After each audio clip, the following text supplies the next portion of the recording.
ഇത് കുറേ നാൾ മുമ്പുള്ളൊരു ഞായറാഴ്ച ദിവസത്തെ വീഡിയോ ആണ്. അപ്പോൾ ഒരു കല്യാണ ദിവസമാണ്. ഇപ്പോൾ കല്യാണം കഴിഞ്ഞവരുടെ വെഡിങ് ആനിവേഴ്സറി ആഘോഷിക്കാനുള്ള സമയമായെന്ന് തോന്നുന്നത്. അപ്പോൾ നമ്മൾ രാവിലെ പുട്ടും കടലയും പപ്പടമായിരുന്നു. പിന്നെ ഞാൻ നേരത്തെ തന്നെ മീൻകറിയും പറങ്ങാണ്ട് തീയലും പിന്നെ എന്തോന്ന് കപ്പ വേവിച്ചതും പച്ചമോരും ഒക്കെ ആക്കി വെച്ചിട്ടുണ്ടായിരുന്നു വീട്ടിലുള്ളവർക്കെല്ലാം കഴിക്കാൻ. അപ്പം ഞാനും പിള്ളേരും കൂടെ പോകാനാണ് ഇരുന്നത് കേട്ടോ. അതുകൊണ്ട് ആ കാണുന്നതാണ് നമ്മുടെ കല്യാണ ചെറുക്കൻ്റെ വീട്. അപ്പം പിള്ളേർ സമയമായപ്പോൾ അങ്ങ് കാല് മാറി വരുന്നില്ലെന്ന് അവർക്ക് എന്തോ ടി വിക്കകത്ത് എന്തോ ഒരു പ്രോഗ്രാം ഉണ്ടായിരുന്നു. അതും കണ്ടുകൊണ്ട് രണ്ടെണ്ണം കൂടെ അവിടെ ഇരുന്ന് കേട്ടോ.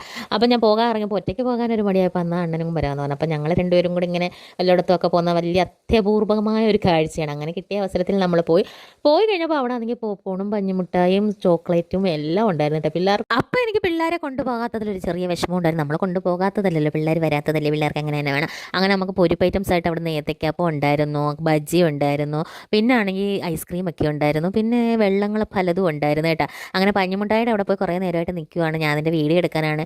ഇതൊന്നും ശരിയാവുന്നില്ലല്ലോ ചേട്ടാ എന്ന് പറഞ്ഞ് നിന്ന് കാലി കഴിച്ച് എന്തായാലും ചേട്ടാ ശരിയാക്കി എടുത്ത് പിള്ളേർ വാങ്ങിച്ചുകൊണ്ട് പോയിട്ടാ. പിന്നെ നമ്മൾ ഐസ്ക്രീമിൻ്റെ അവിടോട്ട് പോയത് ഞാൻ ഒരു ടിഷ്യൂ പേപ്പർ എടുക്കാനായിരുന്നു കേട്ടോ. അപ്പോൾ പക്ഷേ അപ്പം ഐസ്ക്രീം കഴിച്ചാൽ മതിയാണ്. തിരിച്ചു വന്നപ്പോഴത്തേന് ഐസ്ക്രീം ഒക്കെ തീർന്നിട്ടുണ്ടായിരുന്നു. പിന്നെ നമ്മുടെ പഴയ MLA ഒക്കെ ഉണ്ടായിരുന്നു കേട്ടോ, ഗണേഷ് കുമാർ സാറൊക്കെ വന്നിട്ടുണ്ടായിരുന്നു. അങ്ങനെ പുള്ളിക്കാരൻ്റെ അവിടെ നിന്ന് ചുമ്മാ വീഡിയോ ഒക്കെ എടുത്ത് പുള്ളിക്കാരൻ വന്നിട്ട് ഉടനെ അങ്ങ് പോയെന്ന് തോന്നുന്നു കേട്ടോ. പിന്നെ നമുക്ക് വെള്ളം ഉണ്ടായിരുന്നു, പ്ലാഷൻ ഫ്രൂട്ടോ സ്ക്വാഷോ എന്തൊക്കെയോ ഉണ്ടായിരുന്നു, അലക്കുലത്തൊക്കെ ഉണ്ടായിരുന്നു. എല്ലാം വെള്ളം മേടിച്ച് കുടിച്ച് നമ്മളിനി വന്ന സ്ഥിതിക്ക് ചെറുക്കനെയും പെണ്ണിനെയും കണ്ടില്ലേ, അതൊരു മോശമില്ല. അങ്ങനെ നമ്മളവിടെ പോയപ്പോഴത്തേനും നമ്മുടെ ചങ്കുപിടീസ് എല്ലാം ഉണ്ടായിരുന്നു കേട്ടോ. നമ്മുടെ അയലത്തെ വീട്ടിൽ അക്കാമാരെല്ലാം ഉണ്ടായിരുന്നു. അവരുമായിട്ടൊക്കെ നിന്നൊരു സെൽഫി എടുത്തു.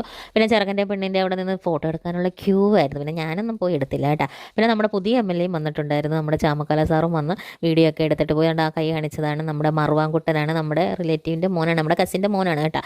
അങ്ങനെ നമ്മൾ പിന്നെ എല്ലാവരെയൊക്കെ കണ്ട് പരിചയപ്പെടുത്തി കഴിഞ്ഞിട്ട് തിരിച്ച് വന്നപ്പോഴത്തേന് പിന്നെ ആസ് യൂഷ്വൽ ഫുഡ് മേടിക്കാൻ പോകുന്നിടത്ത് ഒരു തിരക്കുണ്ടായിരിക്കുമല്ലോ. അങ്ങനെ അവിടെ ഇടികൊണ്ട് നിന്ന് ഫുഡിൻ്റെ അവിടോട്ട് പോയപ്പോൾ നല്ല ബിരിയാണി ആയിരുന്നു. അങ്ങനെ ബിരിയാണിയൊക്കെ തിന്നു കഴിഞ്ഞപ്പോഴാണ് ഞാനൊരു കാര്യം ഓർത്തത്. കൂടെ എൻ്റെ കൂടെ ഒരാൾ വന്നിട്ടുണ്ടായിരുന്നില്ല. ആ പുള്ളിക്കാരനെ കാണുന്നില്ല. പിന്നെ ഫോൺ വിളിച്ചപ്പോഴാണ് പുള്ളിക്കാരൻ എപ്പോഴേ വീട്ടിലെത്തി. പിന്നെ ഞാൻ കല്യാണ ബസ്സിൽ കയറി ഇങ്ങനെ വീട്ടിൽ പോരുന്നു. Thank you for watching.